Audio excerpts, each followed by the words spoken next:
Hello everybody and welcome to this discussion of Handel's opera Serse ahead of the Academy of Ancient Music's performance on the 19th of June 2026. I'm joined today by Laurence Cummings, the musical director of AAM. I'm joined by Dr. Ruth Smith, who is one of the leading scholars of Handel's music, and soprano Rachel Redmond, who will sing Atalanta in the production. Laurence, I'm wondering, can I come to you with a very basic question, first of all? This is an amazing opera that sits at a very interesting point in Handel's life. But who was Serse, and why did Handel make an opera about him? Well, you may feel it's a basic question, but it's a very big question, actually. Serse, or Xerxes, as we can call him in English sometimes, in the opera is a very self-serving, self-regarding, sort of pompous, well, there are lots of sort of rather negative words that one can say about him, but he's basically after his own thing. But in actual history, he was much worse than that. He was actually quite a monster, wasn't he? Ruth, can I ask you about that? Xerxes was king of the Persian Empire, which was huge. The Persians didn't write down their history. Xerxes inherited from his father a desire to conquer Europe and enslave its inhabitants, starting with Greece, which was the nearest landmass. And as the history that we have is written by the Greeks, it is very anti-Xerxes and depicts him as certainly a monster with regard to personal relationships, political relationships, religion. Xerxes had no sense of boundaries, and one of his disregards of boundaries was what every schoolboy of Handel's time knew. He built a bridge to cross the Hellespont, which was the quickest crossing between Asia and Greece. It fell down. It was built to his specifications. He had all the engineers executed who had actually implemented it, and he built another. And the reason I mention this is not only that every schoolboy knew about it, and it was actually mentioned in a very sort of amused way in the preface to the word book that Handel's audience bought, but also the bridge is actually in the opera, and on stage it is actually there, and it is the centerpiece of the opera to remind us of what a monster Xerxes, historical Xerxes, was in every respect. And yes, this does very much color the opera's view of him, doesn't it? But I mean, he was.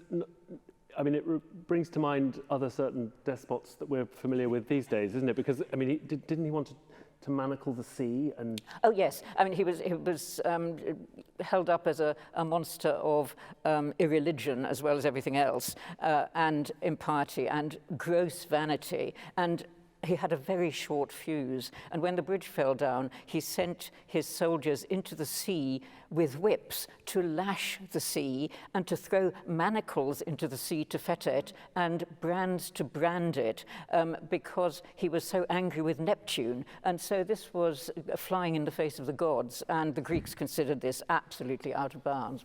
Yeah, he doesn't do that in the opera. No, this is going to be my question, because at the heart of this opera, there's also the relationships, isn't there? There's relationships between a pair of sisters and a pair of brothers. And could we have a one-sentence summary? Well, of the plot? probably not one sentence, but I'll do my best. I'm sure you can. The thing that's striking me just talking about it is the thing that does unite history with our opera text is the delusion, the level of delusion that he has. So trying to put it simply, the synopsis of the opera, there's two brothers and two sisters. So the two brothers, Serse and Arsamene, are both in love, although I think love means different things to both brothers, with Romilda. Now Romilda and Atalanta, who we have here, played by Rachel, are sisters, and they are both in love. Again, love not really meaning the same thing, with Arsamene. It's complicated further because, of course, Serse is betrothed to Amastre, who miraculously is still hanging around, even though she's been jilted by him. And then the extra characters that we have are Ariadate, who's the father of the two sisters, Romilda and Atalanta, and then Arsamene's servant, Elviro.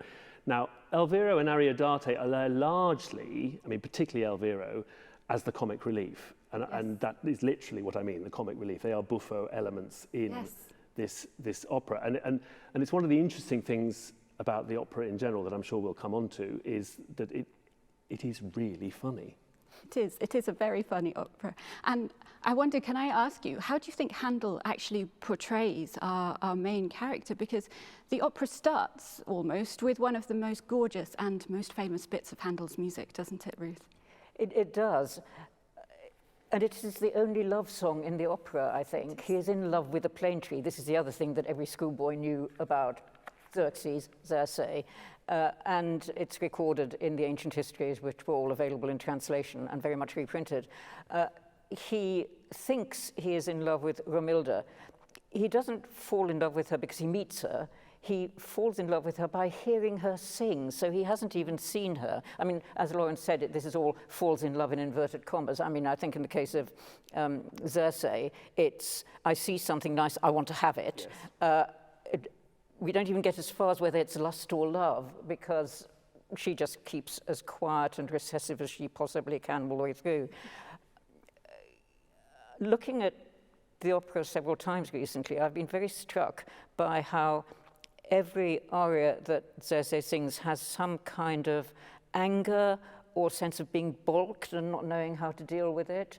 And this first aria to the plane tree, what he hears Romilda singing, when he falls for her, is, oh, funny Xerxes, he falls in love with a plane tree. Well, yes, the plane tree can't answer back, can it? And this absolutely nails it, because Serse is incapable of forming human relationships. His attitude is, I have her, or off with his head, you know, whoever it is.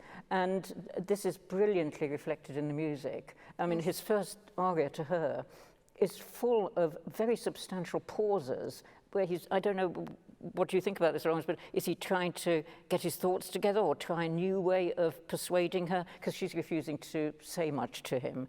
And he feels so volatile in the music and so sort of almost stuttering. Well, yes, but stuttering, but never admitting any vulnerability or weakness to himself or to anyone else. So he stutters, and then he sort of rides, as I believe the youth say these days, styles it out. You know, he sort of finishes, and then we're all supposed to wait for him to start again, and then he starts. So he's still in control, seemingly, but of course he's not inside. I think that is the point. Rachel, I wonder, can I bring you in here? Because you're singing the role of Atalanta, and I wonder what it's like to sing that character. I mean, she's a wonderful character in this, and maybe quite scheming in some ways. Which parts are you most enjoying preparing and singing right now? Well, yeah, Atalanta is a very interesting character. For a woman, especially, and for a woman of my voice type, because I have quite a youthful voice, so I'm often like the angel, the fairy, the virgin, very young, and you know, the little boy sometimes. Yes. So, and she's kind of a baddie. She is, yeah. Yeah, so as you say, she's scheming, she's in love with Arsamene as well. And, but her sister's in love with him, but that doesn't seem to put her off. She's like, well, you know, what can I do? So when she hears that Xerxes in love with her sister, she says, oh, Romilda, well, the king's in love with you. You should definitely do that. I mean, you'd be silly not to. It's the king, you know, go ahead. And I'll look after your boyfriend, don't worry.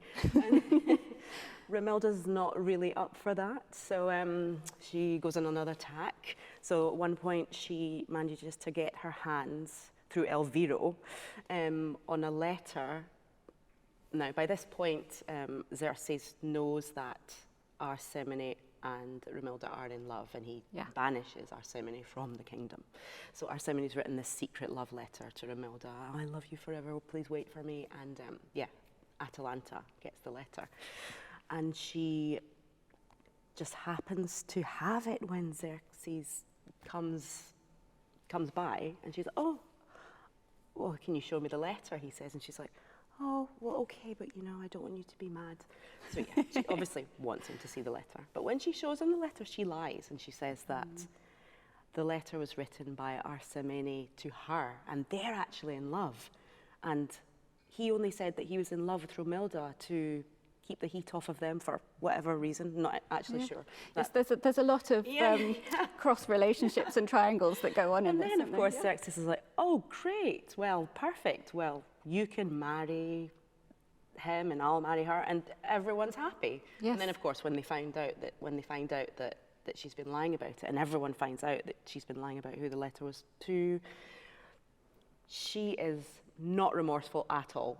No, she's pretty strong, I would say. No, she says, I was only doing it to try and protect you, and anyway, it's fine. I can find someone else. It doesn't matter. Now, I'd love to get into the music a little bit here. And Laurence, you've mentioned already that the structure of some of the arias they ask quite a lot. They're very rhetorical in a lot of ways. And I wondered whether you could go a little bit deeper into that. What is different about this opera? Handel's written so many by this point. Yes, well, and in a way the nomenclature is also interesting because it was known as an opera seria, and yet it was also called a ballad opera by certain people. I mean, so it sort of defied categorization in a way.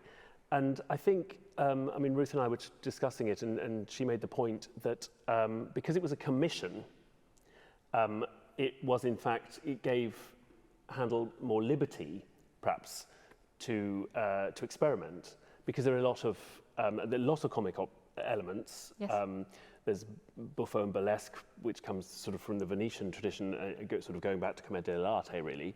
And it's, as I said, it's very, very funny. And a lot of the arias are short, because I think he was experimenting with people's attention spans, I think. It's a way of sort of keeping the movement going. And of course, I think it divided opinion, one could say. Yes. Some people really didn't like that, because of course they like what they know. And it went against their sensibilities. And they thought, perhaps I'm projecting here now, but I wonder if they thought actually this historical figure should be given due importance and reverence. The story shouldn't be made fun of. But of course he is intrinsically a comic character. I mean, I just love the idea of a sort of delusional despot who wants to go and somehow chain up the sea, thinking he can actually control these elements. It's just so bonkers, isn't it? Yes. And that said, of course, the music for Serse is spectacular. It is. I mean, it's a wonderful vehicle, and it's all relatively sympathetic. I mean, it's not ugly music at all. I mean, it's dramatic music. But I mean, the very opening of the opera, the famous Ombra mai fu, where he's falling in love with the plane tree, it's just, I mean, there's a reason it's so famous. And of course, just a very nerdy little point here, it's known as Handel's Largo, but in fact, it's really Handel's Larghetto, because Largo, which means broad, he's actually called it Larghetto, so a little broad.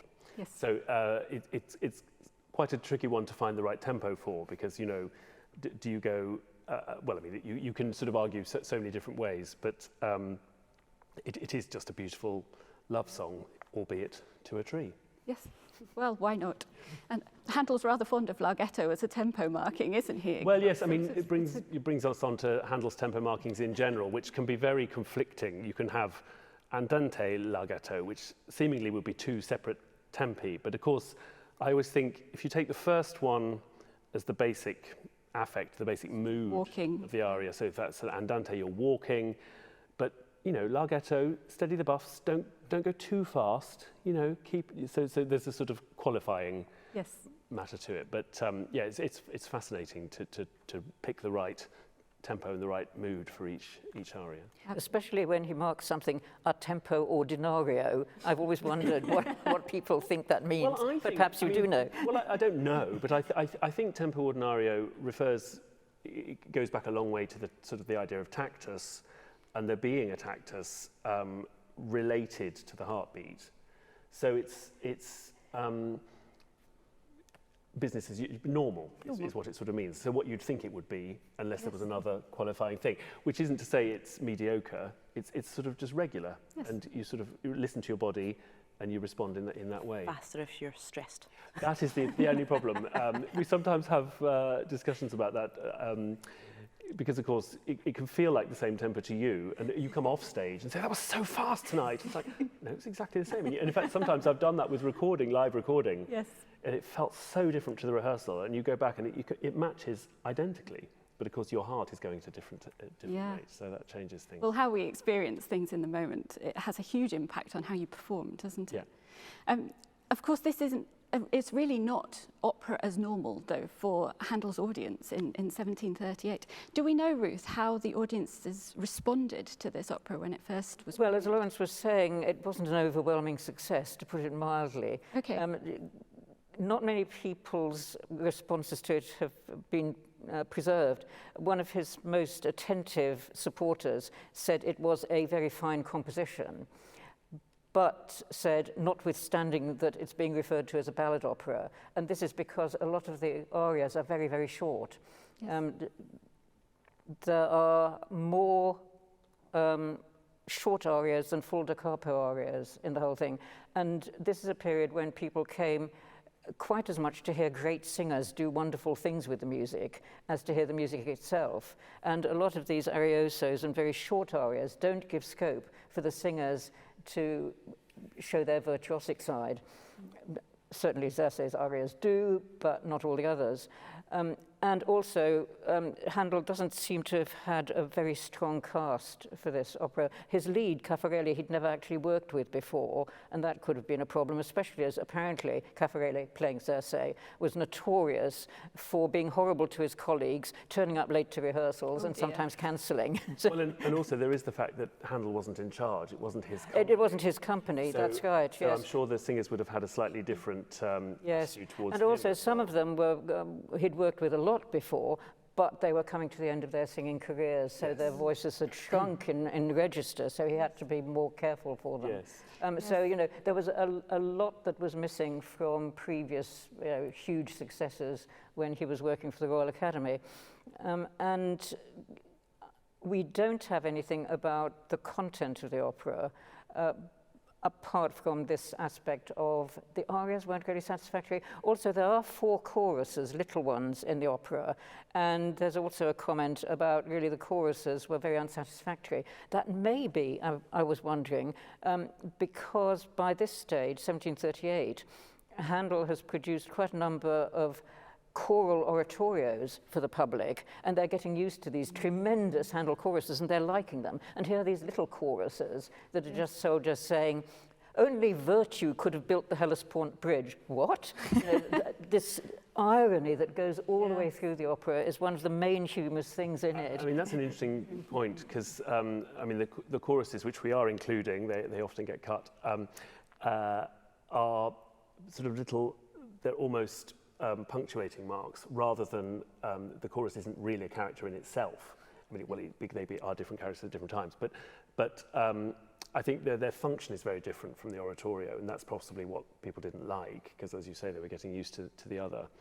I mean, the other thing, I think one of the reasons for the form was, I would say that Handel was responding to some of the ballad operas that had been very successful. Yes. And this is where I think hats off to Handel, really, because, you know, the Beggar's Opera, which is really making fun of opera seria, and Handel himself, really, to a certain extent, he was able to borrow from that form, so borrow back, and the Dragon of Wantley seemingly... Especially the Dragon of Wantley, because that's produced in the year before he writes Serse. Yes. And we know that he went to it, and he liked it, he applauded, he saw the fun of it, because it's very Handelian, even more so than the Beggar's Opera. Yes, and yes, people love that. 96 performances, no, sorry, 69 performances, that's still a huge amount. Serse got 5 performances. So 69 performances of the Dragon of Wantley in 1 year. I mean, Handel always had his eye on the market, and so, yeah. Yes, and we shouldn't leave without talking about Bononcini and his influence on Handel's production of this piece. Well, yes, we should perhaps explain that the libretto that Handel was using and the score that Handel was using, the libretto by Stampiglia, whose libretto he'd used for Partenope, another very ironic opera, Stampiglia's libretto, Bononcini's music, from 40 years before. old-style Venetian. I mean, it was itself following an opera by Cavalli from 40 years before that, so going right back. And so while some people think, oh, this is a very modern piece, mixing all these genres and all this irony going through it, this is actually the Venetian style that we meet in, say, Handel's Agrippina, of the great people being cut down. And Handel reduced, well, Bononcini had reduced the characters considerably, and Handel reduced them even more. So I think from 14 altogether to 7. And if you look at a comparison of the two librettos, the one for Bononcini and the one that Handel either made or used, the filigree work of getting this into shape for the company that he had, the audience that he had, is really astonishing. It is I mean, any idea that Handel was just pillaging Bononcini, which incidentally he had done for 9 previous works, should be offset against the immense amount of work he did to get this opera into this particular shape. Yes, well, it's the highest form of flattery, really, isn't it, to be borrowing in that way. Yeah. Do you mind if I cut in and ask Rachel a question? Yes, I'm fascinated with these shorter forms. Does that present a different challenge when you're preparing them? You know, that you don't have these long swathes of music, but you have to sort of make your point in a small time. Yeah, I've been thinking about that because, I mean, I've just started preparing this, and there are a couple of, you're talking about the choruses that are just sort of repeated, and I have an aria which seems to be repeated with just slightly different words, and yeah, I don't know, it's different from like the da capo, which we're used to doing, you know, you do your A and your B, and then you write loads of ornaments for your repeated A. But that's sort of not the case in a lot of these arias. So I don't know, I feel it's kind of more distilled. Like you can really go straight to the emotion without sort of thinking, okay, but what am I going to do the next time? You know? Yeah. Yes. So I quite like It's interesting, isn't it? Because I was thinking this as we were talking earlier. The you know, the plot is complex, and you make it very complicated, your character, by stirring every pot you possibly can whenever you come on stage, really. But actually, it's almost like sort of the monster version of history versus a very simple love story, because the people who actually genuinely love each other, Romilda and Arsamene, have these side siblings who don't really understand what love is, and that's where it goes wrong. And it's that element that comes in. And I think, because I mean, I think, you know, Handel is the greatest at understanding the human condition. And I suppose that's the thing, isn't it? It's true love, the genuine article, versus what people want, you know, it's people on the also make. this lack of love for your sibling. I mean, who would do that to their sibling? It's just, it's like just a sort of so many character flaws going on there. There's something about the sort of distilled nature, I love that word, that I think makes this so perfect for a concert performance. And is there something different about preparing a character to sing as a concert performance in comparison to a fully staged version of her? Yeah, definitely. So, I mean, overall, it's the same work is being done, but the preparation that you do as a singer is quite different. So if you're doing an opera, a fully staged opera, you translate your part and the other parts, and then you learn your notes and you sing it in, you work on any technical difficulties, and then if you're doing a staged opera, then you'll do some memorizing. But if you're doing a concert version, it's quite different. So for the fully staged opera, you have then usually a few days with the conductor to work with them and with the other singers about the musical ideas and what you want to portray and put across, and dynamics and all that fun stuff. And then the director comes and working about like the psychology of the characters, maybe backstories, so you're really getting in deep. And then you would work on, well, basically sort of choreography, where you're moving around the stage. There'll be a huge set, perhaps, costumes, the props, like set that moves. You might be like doing dances and things. But if it's a concert performance, you do most of that by yourself. Yes. So before you turn up, you have to know your character, know the other characters to a certain amount. I mean, there can be some discussion during the rehearsals, but you don't have the sort of 5 and 6 weeks of time that you would rehearsing an opera. So you really have to be sort of on it and have all of that really ready in your mind. And rather than moving around a lot, it might be really in your in your text, like small motions, like your posture perhaps, and the way that you react to the other people. It is again, that's super distilled, and it's in a little spotlight instead of on the big stage. Yeah. I mean, in some ways it's more like oratorio performance where you're asking and encouraging the audience to have the action going on in their minds. So it's the theatre of the mind. We are having surtitles, which, and I'm just working on those at the moment actually, and we're going to include some of the settings so that the audience can at least know where we are, even though obviously we're still in the Barbican Hall. Yes. But the element of sort of suspending belief, and of course allowing the music to be the scenery in a way, because And if I can jump in here, I'm really looking forward to this performance because, of course, stage directors can have such a huge influence on the whole drama, the characters.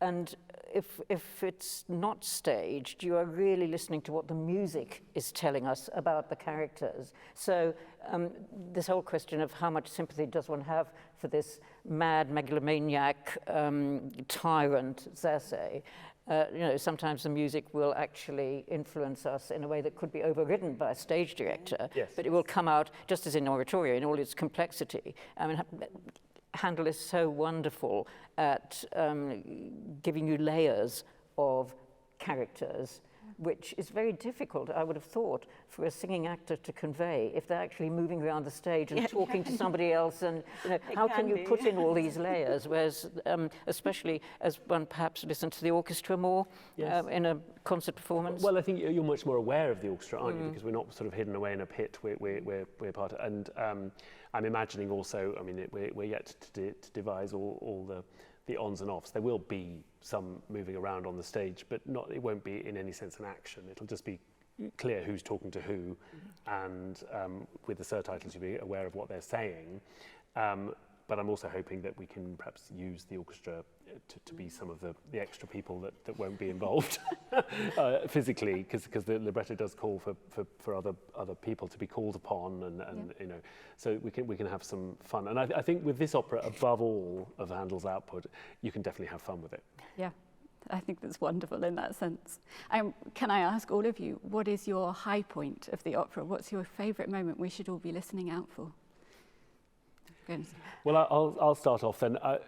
I'm not sure if it's my high point of the opera, but I love the fact that the final duet is actually an argument between the two lovers. I just think that's so wonderful and so true to life. You're catching them. It's like, actually, why should they just be totally in love at the end? Because it's been just a nightmare to get there, and it's still, So I just think it's very, very real and beautiful for that. Human to the end. Yeah. Yes. Ruth, what about you? Mine's a duet as well, of a kind, and it's right at the centre. And there's so much going on all the time. Things follow each other so quickly. Conversations are so brief. It's not a case of recitative chunk aria. It's lots of conversations with other people, and then little arias, big arias. Right in the middle, there's just a faint hope that Serse might learn something about people. And it's when you have done your wicked thing with the letter, and he's saying to Romilda, whom he claims to be in love with, right, your boyfriend's let you down, he doesn't love you anymore, so. And she believes this. And he presses her, he says, l'amerete, will you still love him? And she says, l'amero. And it's just that. And it happens 6 times. And it cadences on the 5th time, so you think that's it. Yes. But no, they have another exchange. He just can't believe it. You're still going to go on loving him? Yes, I am. And then he explodes. I mean, he doesn't say, right, I see that's what love is it? No, he goes off into another of his arias about, this is awful, I wish I couldn't love you. He says, I wish I could stop loving you. All very fast and furious, and then pause, and then, but I can't. Yes. And it's just such a wonderful conjunction of these two people talking to each other, getting nowhere, and then an explosion on the part of our megalomaniac central character. Rachel, what about you? What's your high moment? Favourite parts is is Atalanta's aria. It's a fast aria, Un cenno leggia dritto, and that's just after she's told her sister Romilda that she really should just go with the king, and that she'll take care of her boyfriend for her. And Romilda says, no, don't, that's never going to happen, stay away from him, and she leaves. And then Atalanta's just sort of musing to herself, well, I think I can get him anyway. And then she's talking about exactly how she's going to flirt with him and seduce him, and she says, oh, a little laugh, the twinkle of an eye can make you fall in love. Flattery, tears, and fraud, and also certain ways that arouse sparks. I know how to do them all. Oh, so peak scheming. What a good moment. And that's the end of Act 1. It's a great way to go into the first interval. Yes. Which is really interesting, because usually the end of Act 1 is reserved for the main character. True, actually. It's the prime spot. Yes. Well, I can't wait to hear it. Thank you so much to all three of you, and thank you so much for joining us for this conversation about Serse. The Academy of Ancient Music will be performing it on the 19th of June at the Barbican Hall in London, and we hope to see you there.